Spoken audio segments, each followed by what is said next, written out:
నమస్తే, నేను Madhu. Mega fans ఎంతగానో ఎదురు చూస్తున్న పెద్ది సినిమా మళ్ళీ పోస్ట్ పోన్ కాబోతున్నట్టు కొన్ని వార్తలు వైరల్ అవుతున్నాయి. మరి ఇందులో నిజం ఎంతుంది?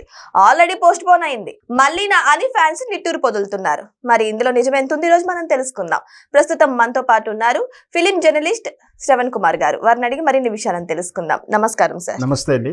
సార్, పెద్ది సినిమా మళ్ళీ పోస్ట్ పోన్ అని అంటున్నారు, మరి నిజమేనా? బుచ్చిబాబు దర్శకత్వంలో వస్తున్నటువంటి ఈ పెద్ద సినిమా హైప్ అయితే బాగా క్రియేట్ అయి ఉంది. ఎప్పుడెప్పుడు అని కూడా ఫ్యాన్స్ ఎదురు చూస్తున్నారు. ఎందుకంటే ఈ సంవత్సరంలో మనం చూసాం, జనవరిలో మన శంకర వరప్రసాద్ సూపర్ డూపర్ ఇవ్వండి, తర్వాత అఖండ కానీ, నిన్న వచ్చినటువంటి ఉస్తాద్ భగత్ సింగ్ కానీ వరుసగా వస్తున్నప్పుడు ఇక Ram Charan fans, mega fans కూడా ఎప్పుడెప్పుడా ఎదురు చూస్తుంటే అది కొస్త పోస్ట్ పోన్ అయినట్టు కూడా వార్తలు వస్తూ ఉన్నాయి. జనరల్ గా ఒక ఉస్తాద్ భగత్ సింగ్ మాత్రం ప్రీ పోన్ అయింది. మనకి అసలు సినిమాలలో పోస్ట్ పోన్లే ఉంటాయి కానీ ప్రీ పోన్లే సహజంగా ఉండవు. సరే, ఈ ఉస్తాద్ భగత్ సింగ్ ప్రీ పోన్ అవ్వడం అయింది. అనుకున్నటువంటి టైంకి రిలీజ్ చేసి మొత్తం మీద కలెక్షన్లు అయితే సృష్టించుకుంటా రికార్డులు అయితే ఓపెన్ అయినాయి.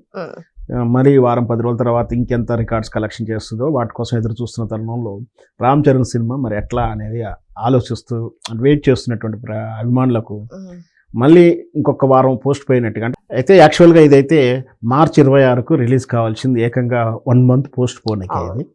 సో 4 వారాలుగా 5వ వారం రిలీజ్ అవుతుంది. ఎందుకంటే యాక్చువల్గా సినిమా అన్నప్పుడు చాలా ప్రాసెస్ ఉంది. ఇన్నాళ్ళ కాకుండా ఇప్పుడు విఎఫ్ఎక్స్ గ్రాఫిక్స్ వర్క్ ఎక్కువగా ఉండడంతో క్వాలిటీ కోసం ఎక్కువ వర్క్ చేయాల్సిన అవసరాలు ఏర్పడుతున్నాయి. ఈనాటి సినిమాలు మనం చూస్తూ ఉన్నాం. మామూలు సబ్జెక్ట్ ఓరియంటెడ్ స్టోరీలు అవి నడుస్తున్న తరుణంలోనే కనీసం సినిమా పెద్ద హీరోల విజువల్ ఎఫెక్ట్స్ ఉంటే మరొక ఎసెట్ అవుతుంది. దానికి బడ్జెట్ పెరుగుతున్నమాట వేరు, కానీ విజువల్ ఎఫెక్ట్స్ ఇవన్నీ కారణాలతోటి డిలే అవుతున్నాయి, ప్లస్ బడ్జెట్ కూడా పెరుగుతుంది. సో అంచేత అనుకున్న టైంకు కన్నా కాస్త వెనక్కి వెళ్లాల్సి వస్తుంది అంటూ కూడా వార్తలు అయితే వస్తూ ఉన్నాయి. సరే, ఏం జరిగినా కూడా సినిమా బెటర్మెంట్ కోసం కాబట్టి మనం వెయిట్ చేయక తప్పదు. ఈ సినిమా చూస్తే సార్ మనకి కొన్ని 2 సాంగ్స్ కూడా రిలీజ్ అయ్యాయి, కొన్ని సీన్స్ కూడా రిలీజ్ అయ్యాయి. సో ఇవన్నీ చూసిన తర్వాత ఊరించినట్టు ఉంటుంది కదా సార్. ఊరించి మళ్ళీ పోస్ట్ పోన్ అంటే ఎలా సార్? యాక్చువల్గా ఏంటంటే ఏదైతే మనం ప్లస్ అనుకొని మనం చేస్తున్నప్పుడు కొన్ని వ్యతిరేక ఫలితాలు ఇస్తే ఎలా ఉంటుందో ఇది అలా. ఎందుకంటే సినిమా హైప్ క్రియేట్ చేయడానికి మనం మొదటి నుంచి చెప్తా ఉన్నాం. ప్రతి ఎంత పెద్ద హీరో సినిమా అయినా సరే బస్ క్రియేట్ అవ్వాల్సిందే. పబ్లిసిటీ ఇదంతా అవుతేనే ఒక బస్ క్రియేట్ అవుతుంది. దాంట్లో నుంచే ఈ డిమాండ్ పెరుగుతుంది. దట్ మీన్స్ బిజినెస్ పెరుగుతుంది వాళ్ళకు. సహజంగా మనకు ఏదైనా అమ్మకందారుడు 10 రూపాయలు వస్తుంది, 11 రూపాయలకు 12 రూపాయలకు అమ్ముకోవడానికి ప్రయత్నం చేస్తారు.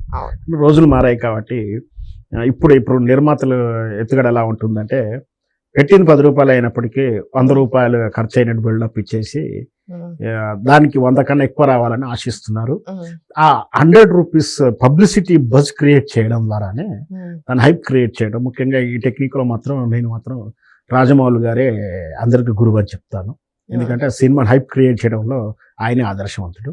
అట్లా సినిమాని హైప్ క్రియేట్ చేసుకుంటూ పబ్లిసిటీ చేస్తూ ఇటు బడ్జెట్ రీత్యా అంటే సేల్స్ అంటే రేపు వచ్చే ప్రొడ్యూసర్ బయర్స్ రేట్ రావడానికి కానీ కాంపిటీషన్లో కూడా సినిమా ఎప్పటికి కూడా బజ్ ఉండేలా క్రియేట్ చేసుకోవడానికి మీరు అబ్జర్వ్ చేస్తే సినిమా మొదటి నుంచి కూడా అంటే సినిమా అనౌన్స్మెంట్ కానించి ఒక్కొక్కటి ఒక క్యాలిక్యులేటెడ్గా రిలీజ్ చేస్తుంటారు. పోస్టర్ అని, గెటప్స్ అని, బర్త్డే వస్తే ఒక గ్లిమ్స్ రిలీజ్ చేయడం, ఇట్లా అంతా కూడా సినిమా ప్యాకేజ్ అంతా కూడా సినిమా స్టార్టింగ్ నుంచి ఫైనల్ కాప్ వచ్చేంత వరకు రకరకాల బస్ క్రియేట్ చేయడానికి ఎత్తుగడలో పాటల రూపంలోనూ ఏదో రకంలో చేస్తూ ఉంటారు. దానివల్ల సినిమాకి బజ్ పెరుగుతుంది అనేది వాళ్ళ ఉద్దేశం. కానీ ఇప్పుడు ఇదేమైంది, ఇట్లా చాలా ఉత్సాహాన్ని పెరుస్తూ ఉంటే ఎప్పుడెప్పుడు అతను చూస్తూ ఉంటే సినిమా వెనక్కి వెళ్ళిపోతానికే కొంచెం డిసప్పాయింట్ అవుతున్నమాట వాస్తవం. అంటే ఆ ఇంట్రెస్ట్ వీళ్ళే క్రియేట్ చేస్తున్నారు. ఇది ఈ సినిమాని కాదు, ఏ సినిమా అయినా సరే ఎప్పుడెప్పుడు చూస్తాం అన్నట్టు ఒక బజ్ క్రియేట్ చేసిన తర్వాత ఆ సినిమా కాస్త ఆలస్యం అయితే ఎట్లాగైనా సరే రామ్ చరణ్ అభిమానులే కాదు, ఏ హీరో అభిమానులైనా డిసప్పాయింట్ అవుతారు. బట్ మంచి క్వాలిటీ సినిమా వస్తుంది కాబట్టి బెటర్మెంట్ కోసం కదా కొంచెం లేట్ అయింది కాబట్టి వచ్చిన తర్వాత రిజల్ట్ చూసిన తర్వాత కూడా వీళ్ళంతా హ్యాపీ అవుతారని నా ఉద్దేశం. సార్, మీరు ఫిలిం జర్నలిస్ట్ కదా, నేను ఒక క్వశ్చన్ అడుగుతాను సార్. బుచ్చిబాబు సానా ఇంతకు ముందు ఉప్పెన కూడా తీశారు. ఉప్పెన కాస్ట్యూమ్స్ అంటే హీరో కాస్ట్యూమ్స్ చూసుకున్నా, ఇక్కడ పెద్దిలో రామ్ చరణ్ గారి కాస్ట్యూమ్స్ చూసుకున్నా ఆల్మోస్ట్ ఒకటిలాగా కనిపిస్తుంది. సో పల్చగా షర్టు చాలా అంటే రెండిటికి కూడా చాలా దగ్గర పోలికలు ఉన్నాయి. మేబీ స్టోరీ కూడా పొంతన ఉండే అవకాశాలు ఉంటాయి. స్టోరీ ఎలా ఉండొచ్చు సార్? దానికి దీనికి ఏంటి డిఫరెన్స్? ఇప్పుడు వాస్తవానికి ఇది సినిమా షెడ్యూల్ ఉన్నప్పుడు కొన్ని సినిమాల సబ్జెక్ట్ లైన్ బయటకు వస్తుంది. పెద్ద విషయంలో పెద్దగా మనకు సబ్జెక్ట్ లైన్ రాలే. మనం ఉస్తాద్ భగత్ సింగ్ మొదటి నుంచి చెప్పుకుంటూ వచ్చాం. ఒక సిన్సియర్ పోలీస్ ఆఫీసర్ పాత్ర, దానికి ఆయన ఏ విధంగా రివెంజ్, కుటుంబం జరిగే అన్యాయం గురించి అని అట్లా ఎంతో అంత ఊహించినటువంటి ఆయన థియరీ అనే ఒక సినిమా కాపీ అని లేదా రీమేక్ అని చెప్తున్నా, అది కాదని చెప్తున్నా కూడా అది ఏదైనా రీమేక్ అయినా, కాపీ అయినా, ఇన్స్పిరేషన్ అయినా, ఇంకేదైనా కానించండి. బట్ ఉస్తాద్ భగత్ సింగ్ లాంటి స్టోరీకి అయితే కొంచెం ఎక్స్పెక్ట్ చేసాం. పెద్ద అలా జరగలేదు. ఎలాంటి వాతావరణంలో కూడా ఇంత చిల్లా ఉంటుందని చెప్పలేము. గెటప్స్ సిమిలర్ గా ఉన్నంత మాత్రాన ఒక ట్రెండ్ ఫాలో అవుతుందని చెప్పొచ్చు. మొత్తం మీద ఇది కథ అని మనం ఏం చెప్పలేం. ఒకవేళ మీరు అన్నట్టు ఆ సినిమాకి ఈ సినిమాకు పోలికలు కనిపిస్తున్న ఆ సబ్జెక్ట్ తోటి మళ్ళీ అదే సినిమా ఒక డైరెక్టర్ కంటిన్యూగా సినిమా చేయనప్పటికి కూడా సో దానికి దీనికి ఖచ్చితంగా డిఫరెన్సే ఉంటుంది. మరి మొత్తం మీద మాస్ ఎలిమెంట్స్ అయితే ఉంటాయని అర్థమైపోతుంది కాబట్టి సినిమా రిలీజ్ అనేది తెలుస్తుంది. సార్ ఇక్కడ చూస్తే పెద్ద సినిమా ఒక వస్తువు చాలా హైలైట్ గా నిలుస్తుంది సార్. ఏంటిది అంటే అది బ్యాట్. సో క్రికెట్ బ్యాట్ అనేది చాలా హైలైట్ గా నిలుస్తుంది. మన సాంగ్ లో చూసాము, ట్రీజర్ లో చూసాము క్రికెట్ బ్యాట్ ని పట్టుకొని రామ్ చరణ్ గారు ఉండడం. రీసెంట్ గా ఒక వార్త కూడా చూసాం, ఒక తెలుగు క్రికెటర్ కి ఆయన సిగ్నేచర్ చేసి మరి ఆ బ్యాట్ ని ప్రెజెంట్ చేయడం కూడా. సో ఈ విధంగా చూసుకుంటే ఇదంతా కూడా స్పోర్ట్స్ చుట్టూ తిరిగే స్టోరీగా మనం ఊహించుకోవచ్చు అంటారా? ఖచ్చితంగా ఎట్లాగైనా ఊహించుకోవచ్చు, ఊహించకే అర్థమే ఉంటుంది. కానీ సడన్గా ఇక్కడ మనం చూడాల్సింది ఆ క్రికెట్ లింక్ ఉందా లేదని కాకుండా పెద్ద సెలబ్రిటీస్ ఏదైనా వాడుతున్నప్పుడు సినిమాలో వాడినటువంటి ఐటమ్స్ ని క్రేజీనెస్ కోసం కానీ లేదా ఒక పబ్లిసిటీలో ఇంకొక భాగంగా వాటిని వేలం వేయడం కానీ, పబ్లిష్ చేయడం కానీ, లేదా కొన్ని సందర్భంలో ప్రజలకు చూపిస్తానికి కూడా వెహికల్స్ మీద తిప్పిన సందర్భాలు కూడా ఉన్నాయి కొన్ని. సో అట్లా సినిమాకు పబ్లిసిటీ బజ్ క్రియేట్ కోసమే చూడాలి. సబ్జెక్ట్ ఏంటి అనేది మరి సినిమా రిలీజ్ అయిన తర్వాత చూడాల్సి ఉంటుంది. సో హైప్ అయితే బాగానే క్రియేట్ చేస్తున్నారు సార్, కానీ ఇక్కడ చూస్తే పోస్ట్ పోన్ అవుతున్నందుకు ఫ్యాన్స్ కూడా అంతే హట్ అవుతున్నారు. మరి ఏమన్నా ఉస్తాద్ భగత్ సింగ్ లాగా ఏదో వార్తకి నిలిచిపోయినా కానీ ముందుకు వచ్చే అవకాశాలు ఏమన్నా ఉన్నాయా సార్? చూద్దాం. ఇప్పుడు ఇంకేంటంటే పెద్ద సినిమాలు యుద్ధ వాతావరణంతో వెనక్కి వెళ్ళిన సినిమా ఉంది, టాక్సిక్ సినిమా లాంటివి. ఇప్పుడు కూడా ప్రపంచ మార్కెట్ విధానం చూస్తున్నాం కాబట్టి ఇటు మనం పాండమిక్ పీరియడ్ కూడా, కరోనా పీరియడ్ కూడా కొన్ని చూసాం.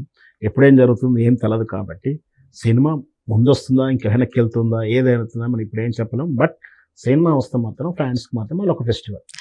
ఏమైనా పెద్ద సినిమాలు వచ్చినప్పుడు ఫెస్టివల్ రోజే వదులుతూ ఉంటారు సార్ సినిమాలు ఎక్కువగా. మరి పెద్ద సినిమా ఏ ఫెస్టివల్ కి వచ్చే అవకాశాలు ఉన్నాయంటారు? అంటే పండగ అంటే మనం చేసుకునేదే పండగ కాదు యాక్చువల్గా.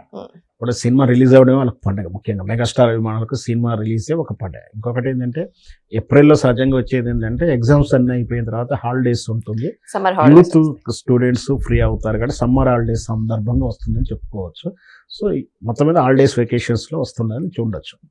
సో ఏదేమైనా సరే పెద్ద సినిమా పోస్ట్ పోన్ అవ్వడం మరి వారి ఫ్యాన్స్ లో కొంచెం నిరుత్సాహాన్ని నింపినప్పటికీ కూడా పెద్ద సినిమా గురించి మాత్రం హైప్ ఏ మాత్రం తగ్గడం లేదు. మరి ఎప్పుడెప్పుడు వస్తుందని లీగల్ గా వెయిట్ చేస్తూనే ఉన్నారు ఫ్యాన్స్. మరి ఎక్కువగా బుచ్చిబాబు సార్ అదే డైరెక్టర్, మన డైరెక్టర్ గారు ఇంకా ఎక్కువగా పోస్ట్ పోన్ చేయకోకుండా అతి త్వరలోనే ఫ్యాన్స్ ముందుకు తీసుకురావాలని కోరుకుందాం. Thank you so much.